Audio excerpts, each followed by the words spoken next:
Sejumlah ornamen dan hiasan Natal mulai dipasang di Gereja Santo Yosep Palembang sebagai persiapan perayaan Natal nanti.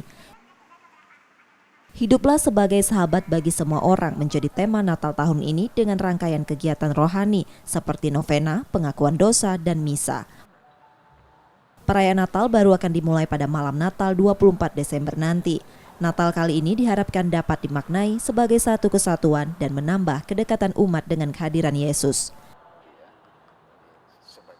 Lalu berkaitan dengan perayaan Natal sendiri, panitia sudah mempersiapkan tempat dan juga sudah latihan untuk perayaan liturgisnya, dan juga aneka kegiatan lain sudah dibuat dalam rangka untuk perayaan Natal.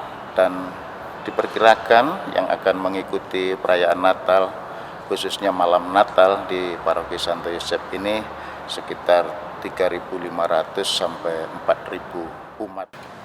Diprediksi ada 3.500 jemaat Kristiani yang akan merayakan Natal di salah satu gereja tertua di Palembang ini.